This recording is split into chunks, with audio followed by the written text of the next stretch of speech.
Bonsoir à toutes et à tous, très heureuse de vous retrouver pour cette édition de Métro News.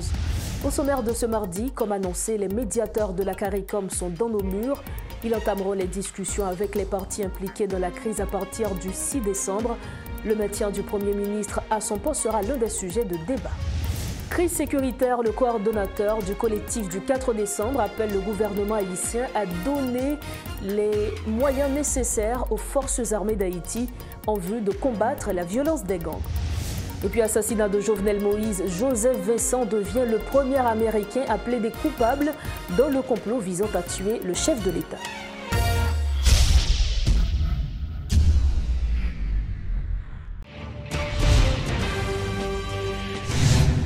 Les émissaires de la CARICOM seront de retour en Haïti du 6 au 14 décembre pour tenter de faire bouger les lignes et parvenir à un accord politique. Peut-on s'attendre à un compromis, un consensus qui pourra enfin permettre le pays de sortir de cette crise? Pour répondre à cette question, le professeur Ronnie Desroches, directeur exécutif de l'initiative de la société civile, est avec nous ce soir via Zoom. Professeur, bonsoir, merci de votre disponibilité. Bonsoir Rose Berline, bonsoir aux auditeurs et téléspectateurs, téléspectatrices de Radio-Télé-Métropole. La première chose, professeur, est-ce que vous comptez prendre part aux prochaines discussions qui auront lieu sous l'égide de la CARICOM? Alors, je dois dire que je n'ai pas reçu d'invitation cette fois. Il faut dire que la deuxième fois, j'étais à l'étranger. Et depuis, je n'ai pas reçu d'invitation, mais si l'invitation vient, je ne manquerai pas d'y participer parce que c'est très important pour le pays. Professeur, nous avons que le groupe des éminentes personnalités a soumis un rapport aux différents protagonistes à la crise, lequel document prévoit un conseil de transition de 7 membres, cependant qui devra travailler avec le Premier ministre Ariel Henry. Vous avez sûrement reçu ce document. Quel est votre regard par rapport à ce document du groupe des éminentes personnalités? Bien, je pense que les éminentes personnalités ont fait un excellent travail en préparant ce document qu'ils ont envoyé aux différents protagonistes. Et je pense que ce travail, ce document, est le fruit de toutes les rencontres qu'ils ont eues. Ils ont compris quelle était la dynamique politique dans le pays. Ils ont compris aussi quels étaient les intérêts des uns et des autres.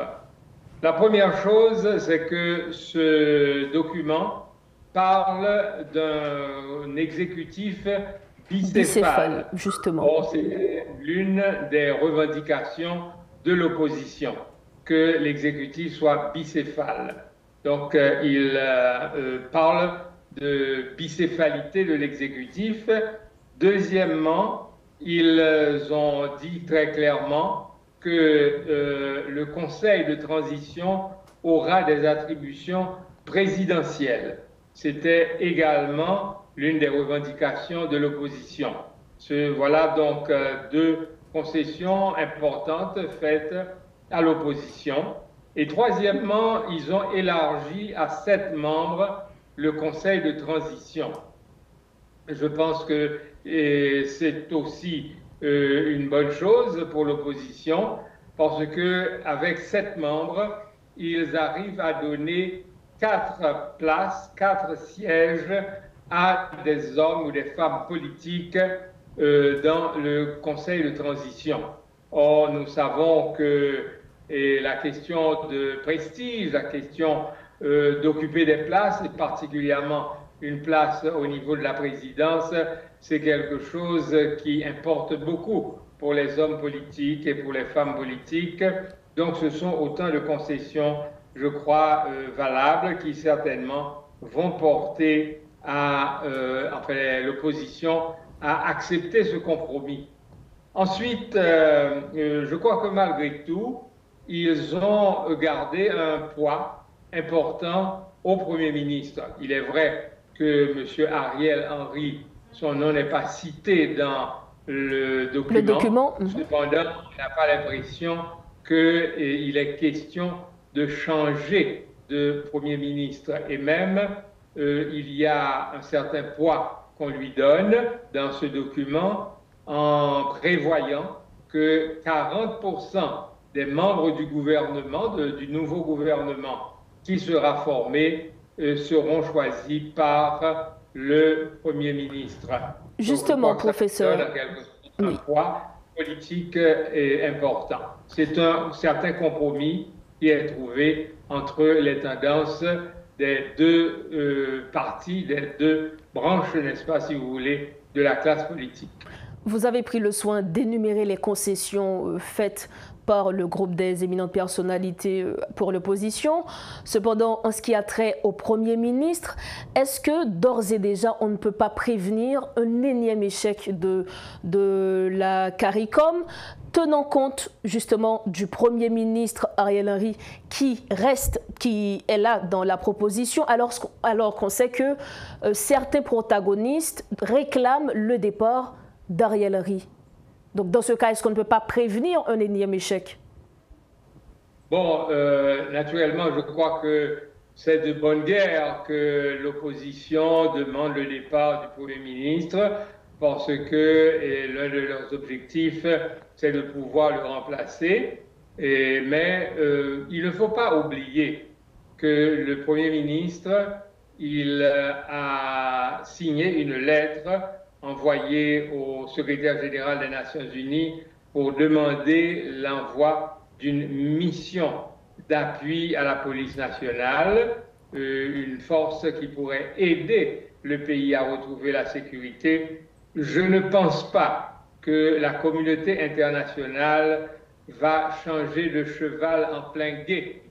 Parce que imaginez qu'on ait un autre Premier ministre et que ce Premier ministre ne soit pas d'accord avec la mission, ça va obliger de rebattre les cartes et de repartir à zéro quand on pense que ça a été de haute lutte que l'on a obtenu le feu vert du Conseil de sécurité. Il a fallu vaincre les réticences de la Russie, vaincre les réticences de la Chine.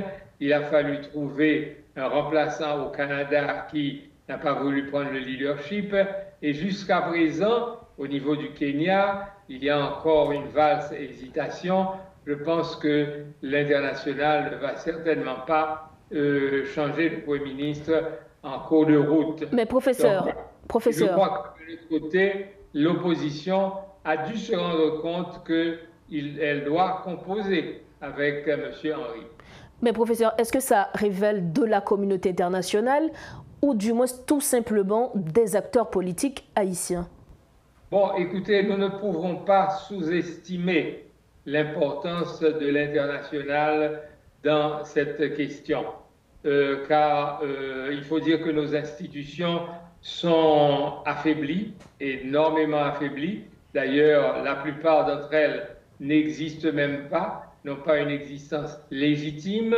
Nous n'avons plus d'élus, nous n'avons pas de Parlement, nous n'avons pas de président élu, nous n'avons pas un Premier ministre qui a été ratifié par le Parlement. Nous avons une police d'une extrême faiblesse, une armée embryonnaire, une justice balbutiante. Donc nos institutions sont extrêmement faibles. Alors, donc tout ceci ne fait que renforcer l'international. Et maintenant, voilà que l'international va avoir en quelque part une contribution importante à la sécurité et à la stabilité du pays en fournissant non seulement une mission multinationale, mais aussi en fournissant des équipements qui vont, je l'espère, permettre de neutraliser ces gangs qui terrorisent aujourd'hui la population. Professeur, revenons à cet accord politique qu'on espère avoir d'ailleurs. Cependant, dans le cas où les acteurs politiques haïtiens ne pourront pas trouver un accord, quelle autre alternative devra-t-on envisager pour un dénouement de la crise, professeur? Bon, d'après les déclarations que j'ai entendues à la radio, d'ailleurs sur les ondes de radio et Télémétropole eux-mêmes, n'est-ce pas, il me semble que les membres de l'opposition commencent à mettre un peu d'eau dans leur vin.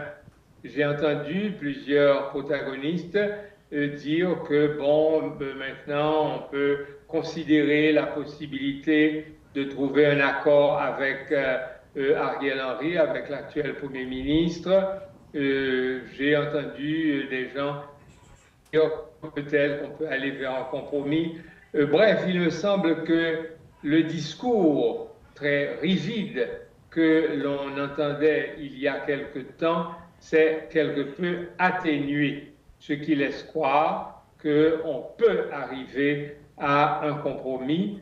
Et maintenant, si on arrive, d'ailleurs, il se peut que certains membres de l'opposition, certains partis de l'opposition n'acceptent pas de rentrer dans un compromis avec M. Ariel Henry, mais je crois que d'autres entreront, et ce qui pourra en quelque sorte élargir la base du gouvernement, de ce nouveau gouvernement, et par conséquent le rendre un petit peu plus stable et nous l'espérons aussi un peu plus efficace. Donc selon vous, professeur Desroches, les possibilités sont maximales en ce qui a trait à un accord pour sortir le pays de la crise.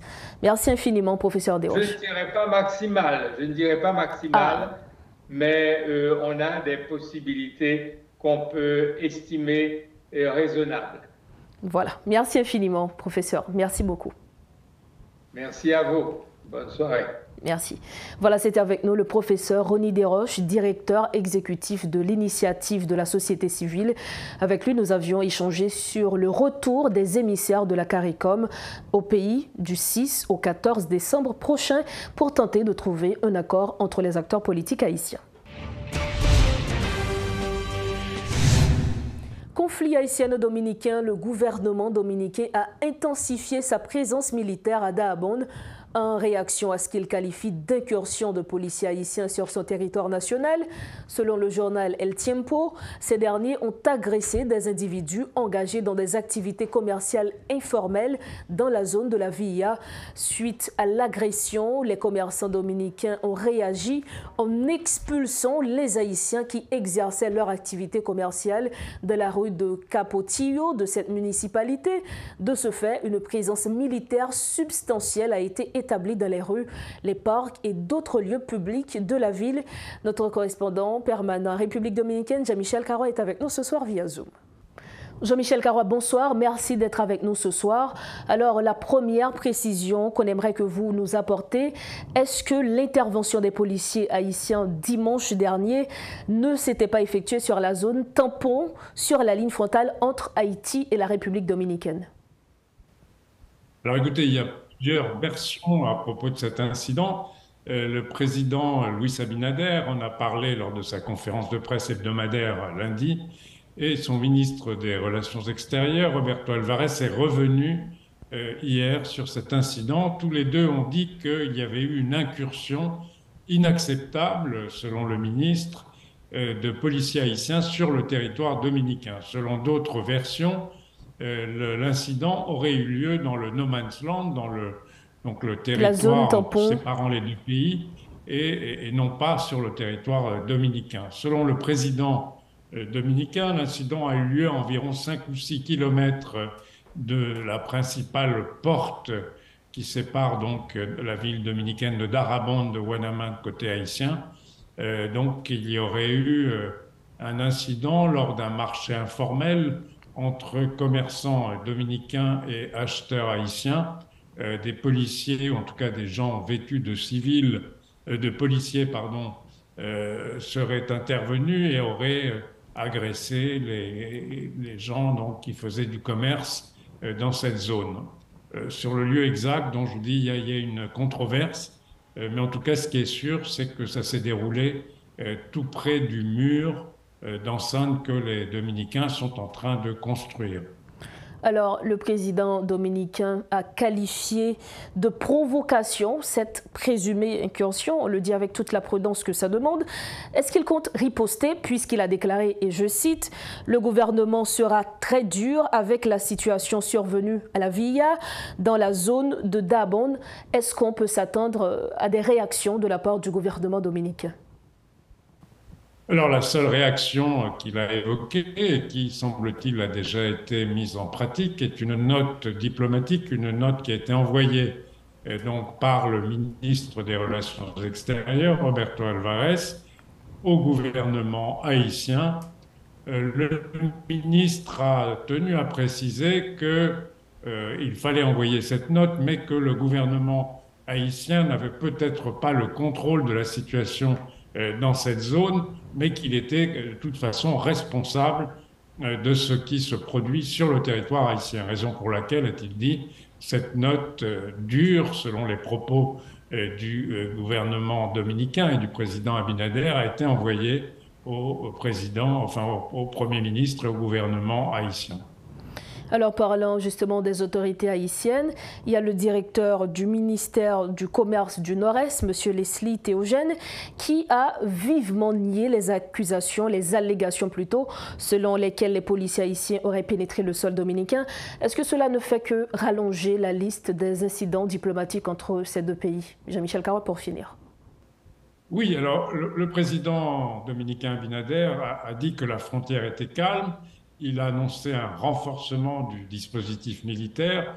Selon les informations qui sont arrivées de Darabon, il y a effectivement eu une multiplication des patrouilles militaires dans la ville de Darabon. Mais je pense qu'il n'y a pas le souci d'envenimer les choses. Le président dominicain et son ministre ont dit qu'il s'agissait des mêmes provocateurs qui avaient provoqué un incident le mois dernier, rappelez-vous, près d'une pyramide qui marque la frontière entre les deux pays. Il y avait eu une échauffourée à ce moment. En effet. Il y a, je crois, il n'y a pas de volonté côté dominicain d'envenimer la situation. Le président dominicain a d'ailleurs dit que le commerce se faisait normalement dans d'autres points de la frontière, notamment il a parlé d'Elias Piña et de Rimani, des postes frontières, et il a réitéré sa volonté de que tous les Haïtiens qui viennent pour commercer en République dominicaine soient soumis à ce contrôle biométrique donc par les autorités dominicaines. Donc on espère que les deux pays trouveront un moyen pour résoudre ce conflit né de la construction du canal sur la rivière Massacre. Merci infiniment Jean-Michel Cahouat. Merci à vous. C'était avec nous notre correspondant permanent en République dominicaine, Jean-Michel Cahouat. Avec lui, nous avions échangé sur la situation, sur cet incident qui a eu lieu dimanche dernier sur la frontière haïtienne-dominicaine, plus précisément de la zone tampon. Dossier assassinat Jovenel Moïse. L'haïtiano-américain Joseph Vincent a plaidé coupable de complot en vue de tuer le président Jovenel Moïse. Il devient ainsi le premier citoyen américain à admettre sa participation à cette conspiration. Joseph Vincent, 58 ans, a confessé avoir assisté à des réunions cruciales liées à l'assassinat de Jovenel Moïse en 2021. Monsieur Vincent a également été impliqué dans l'organisation de protestations pour évincer le président. Il risque une peine de prison à vie. Dans l'intervalle, 3 autres inculpés ont déjà admis leur rôle dans cette affaire, dont l'ex-sénateur haïtien Joël Joseph John et l'officier colombien Herman Alejandro Rivera Garcia. Les autorités espèrent que Vincent fournira des informations fondamentales pour les autres accusés, dont son compatriote haïtiano-américain James Solage. Autre information, le Sénat haïtien nie toute responsabilité pour les faits mentionnés dans une sommation du 28 novembre 2023. Il précise que ses compétences se limitent à la sécurité du patrimoine de l'État et à la gestion du patrimoine axé sur la défense des intérêts du Parlement.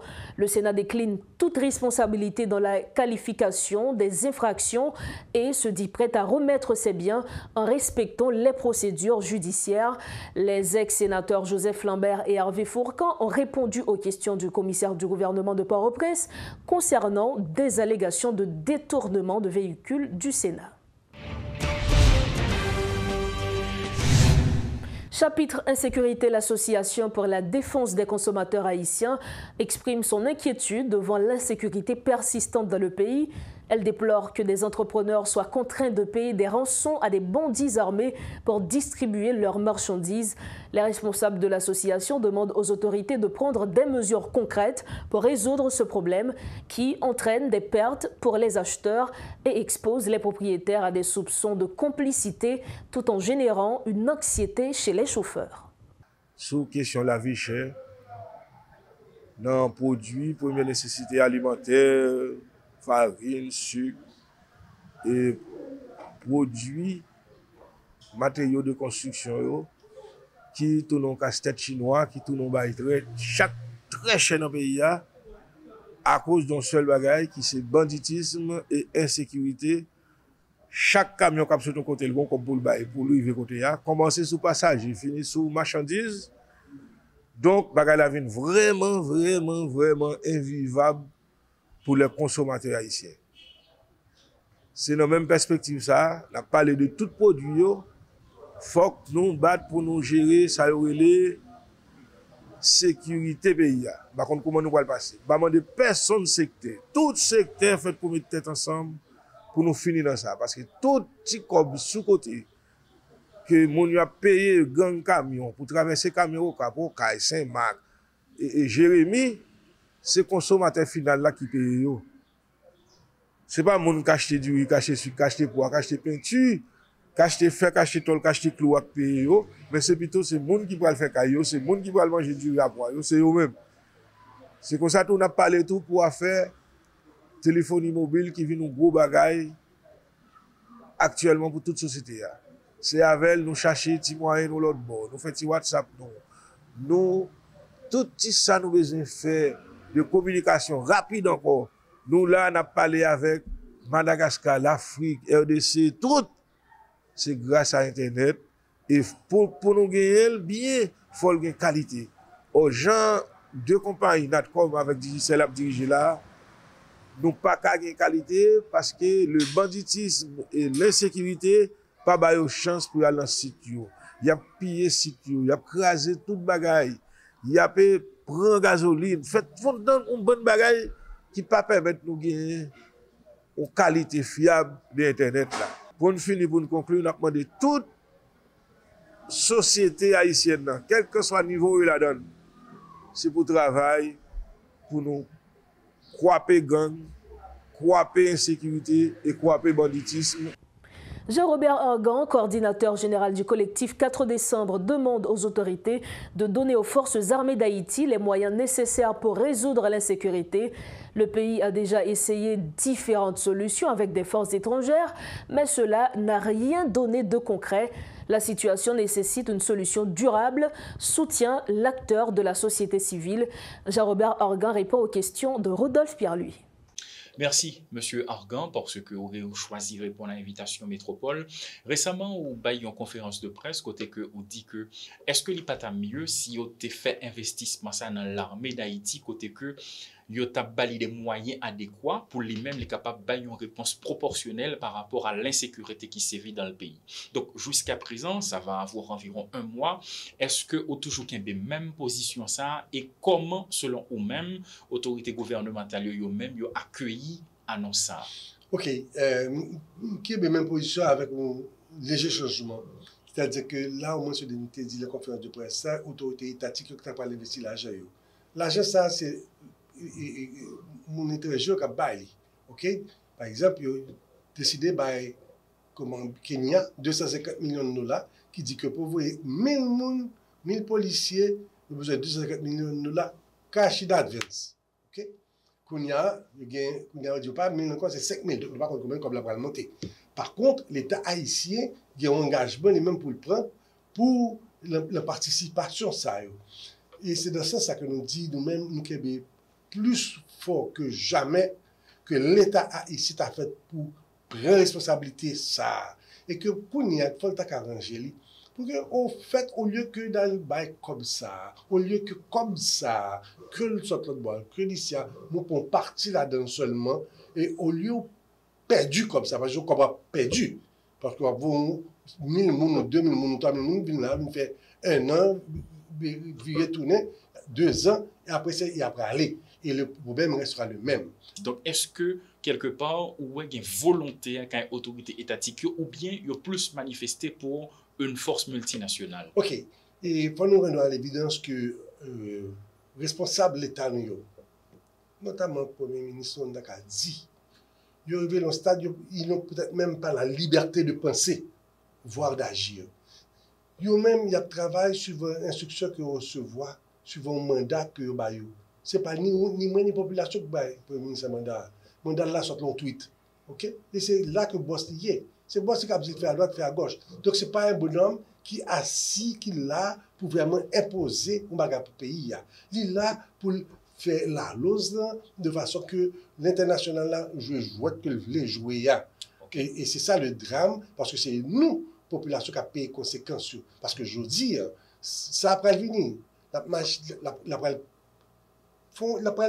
pallier une sécurité pour soi-disant organiser une pseudo-élection dans une forme de sécurité virtuelle que nous avons bien, mais réalité à pas plat. Ok, maintenant, là, nous connaissons que gagner un dernier point que nous avons supposé, ouais, c'est la délégation de la CARICOM. Nous rappelons que yo même qui était en Haïti déjà, pas gagné un rien qui était sorti après plusieurs jours d'échanges qui était gagné entre délégation CARICOM et les acteurs politiques, y compris ceux du gouvernement en place. Donc la délégation, elle est dans nos murs, ils retourne encore avec soumission un document qui pourrait permettre que ils orienter plus échange entre acteurs politiques pour capable de joindre issue à crise haïtienne. Donc ou même par rapport à nouvelle délégation ça, qui attend que vous gagnez?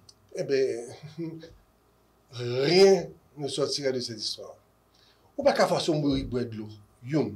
Deuxièmement, il y a venu certainement avec un dit en camouflé à faire. Avec, il a imposé ça ouvlé, ça international là voulait décider pour voir. Donc on en a marre d'être materné. On en a marre d'avoir un parrain c'est pour Dieu ça pour faire. Nous sommes quand même un pays. Nous sommes un pays au moins souverain. Nous avons une certaine indépendance. Donc nous avons le droit de penser et d'agir. Maintenant, cette histoire de voir les CARICOM régler ou rapporter imposer une solution, soi-disant, on va discuter, etc., ça ne donne pas de résultat. Ok, mais nous connaissons tout que il y a quelques acteurs politiques, tant que Ted Syndic, tant que Liné Balthazar, il y a d'autres acteurs eux-mêmes qui soulignaient du fait que c'est des délégations étrangères qui ont joué un rôle de médiateur entre acteurs politiques, à savoir ça qui est en place, avec ça qui eux-mêmes campé de notre côté pour y a dit, mais ça doit fait, mais ça qui est supposé fait pour sortir pays dans la crise là. Mais ils souligné que ils critiqué le fait que le gouvernement pas jamais chita avec eux face à face sans la présence d'une délégation étrangère pour joindre issue à crise là. Est-ce que ou même ou du même avis? Moi je pense que c'est ça lié parce qu'il faut des rapatrier bagay là. C'est-à-dire pas besoin étranger. C'est parce que nous avons habitude, nous avons une réaction que faut qu'on c'est vraiment déprimant.